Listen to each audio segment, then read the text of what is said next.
What do these three things have in common? At first glance, it seems like nothing, absolutely nothing. However, as you delve deeper and inspect them closely, you'll notice an indelible common trait. They are all rooted in authenticity. Whether it's confusion, elation, or deep sorrow, you feel precisely what the person is conveying because it's pure and unfiltered. No words are needed. This further engages you and fosters a connection. That's the essence of authenticity, and that's what we're going to explore and examine further today.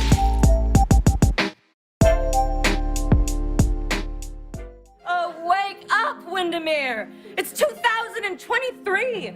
They want spice, they want a peppery tang, they want to feel alive for once in their goddamn life! It's no surprise that the world is brimming with distractions, filled with glitz and glamour, where people and things constantly demand our attention, pulling us in various directions. Amid all this noise, it only adds to the chaos and confusion in an already complicated world. What's worse is that some people and things are willing to stoop to low levels, using all sorts of gimmicks and tricks to grab our attention, leading to increased distrust and annoyance. Yet, as social creatures, we yearn for interactions with others. We seek something we can connect with, something that resonates with us, something that is genuine. This allows us to let down our guards and be open to the world around us.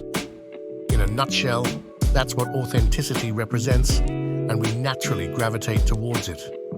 It provides us with a respite from the unnecessary and burdensome aspects of life. This is evident when you watch classic vines, the ones that have outlasted the app and always will. Even today, people watch Vine compilation videos on YouTube, amassing millions of views. This demonstrates that there's no need for high production. It's all about real, raw moments and clever editing and observations. We'd wager that there are some Vines you probably still quote to this day. Let us know in the comments if we're right and share your favorites. Mother trucker, dude. That hurt like a butt cheek on a stick. Watch your profanity. Only real music's gonna last. All that other bullshit is here today and gone tomorrow. However, authenticity is not just about spur-of-the-moment spontaneity. It's about being open and honest, expressing to the world how you feel and what you see. Many times, that means working at it. For example, look at how Dave Chappelle perfected this joke. On the left is the joke perfected for his HBO comedy special, Killin' Them Softly. And on the right is the same joke, but not as well executed or as sharp. Remember, viewers, some of this language is disturbing. Somebody broke into my house once. It's a good time to call them, but I don't. The house is too nice. It ain't a real nice house, but they never believe I lived in it. He's still here. Oh, my God.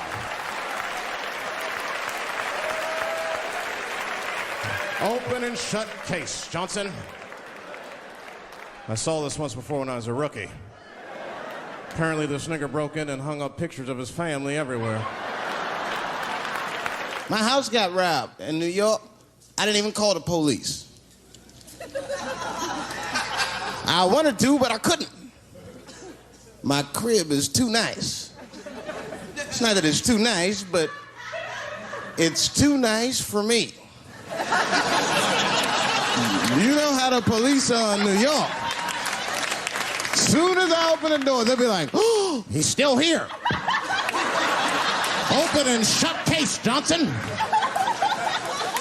Apparently, this black guy broke in and hung up pictures of his family everywhere.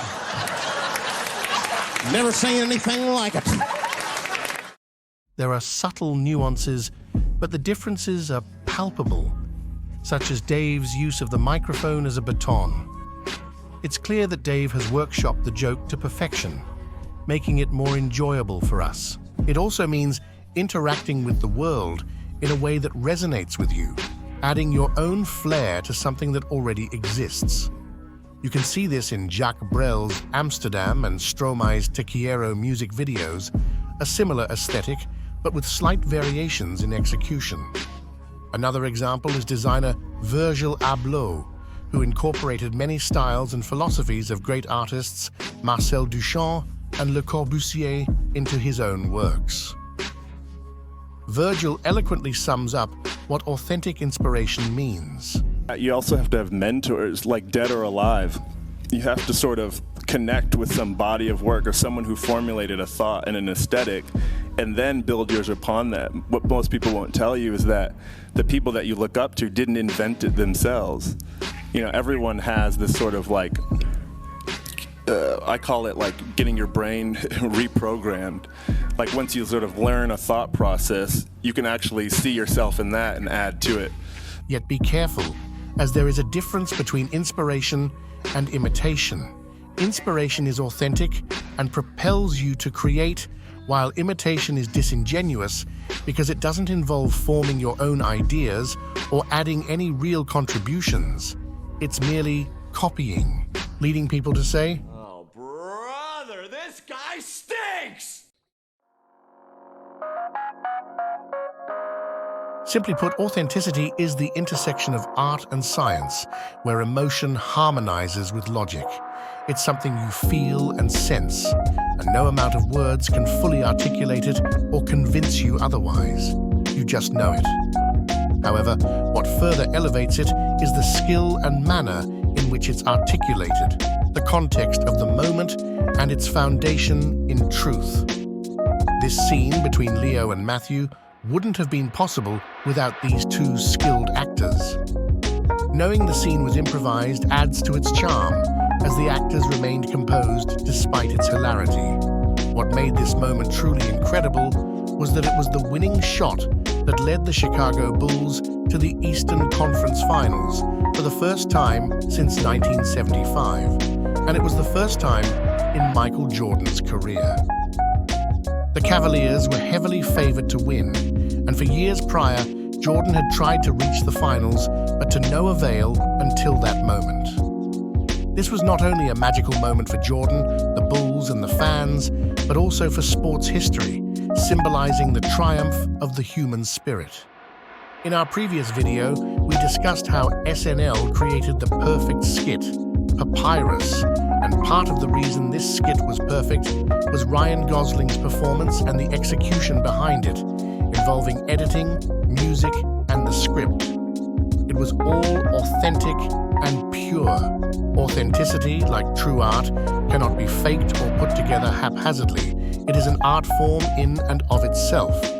It is built on an iterative process, just like any scientific endeavor, constantly being tweaked, worked on, and improved. In the end, only authenticity lasts and stands the test of time.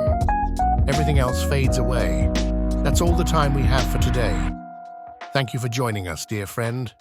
Until next time, see you soon and stay beautiful.